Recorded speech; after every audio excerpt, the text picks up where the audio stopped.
No, time, thou shalt not boast that I do change. Thy pyramids built up with newer might, to me are nothing novel, nothing strange. They are but dressings of a former sight. Our dates are brief, and therefore we admire what thou dost foist upon us that is old, and rather make them born to our desire than think that we before have heard them told. Thy registers and thee I both defy, not wondering at the present nor the past. For thy records and what we see doth lie, made more or less by thy continual haste. This I do vow, and this shall ever be. I will be true, despite thy scythe and thee.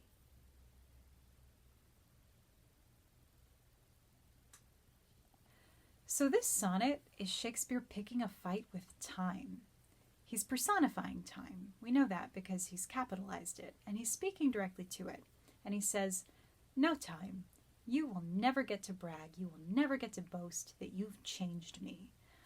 Thy pyramids, I think he's using the word pyramids here as a catch-all for any building, any man-made monument or structure that's supposed to withstand the test of time. And he's saying, thy pyramids built up with newer might. He was probably referring to these towers, these obelisks that were being built in 1604, specifically in honor of King James' coronation. That's what was going on when he was writing this sonnet. So he's saying, these newfangled buildings, these fancy towers, they don't impress me. They're nothing new. They are but dressings of a former sight. They are copies of things that have already been. Our dates are brief, and therefore we admire what thou dost foist upon us that is old. Human lifespans are short, and therefore we admire things that are old. And the things that you foist upon us is not such a great word, foist. It originally meant to cheat, like to cheat at cards or to cheat at dice. And so he's saying that time cheats us by throwing these old things at us and passing them off as new, when in reality, there's nothing new under the sun. This is a very ecclesiastical sonnet. He's really repeating that over and over again, that we think these things are specific to us and our generation and the things we're going through, but in reality, it's all been heard before. Thy registers and thee I both defy. I defy you, time. I defy your registers. I defy all the records and history books and all of that. Everything is a lie. It's all a lie. And you build things up and tear things down with your destructive power. But hear this, time. Hear this. This is my vow. And it will always be the case. I will be true. I will be true despite thy scythe and thee.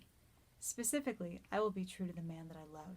I will be true to the fair youth no matter what. No matter what comes, no matter what you throw at me, even when the grim reaper comes with his scythe and I'm dead and buried in the ground, I will be true to the man that I love. So, to me, this is a sonnet about denial. He's trying so hard to be an ever-fixed mark.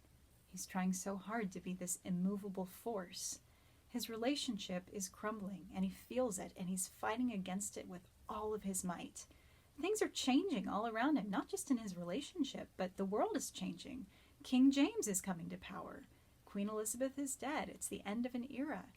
There's so many things that are changing, and he's trying so hard to say, no, make it stop. I am going to make it stop. I will not change. All these things might change, but I won't.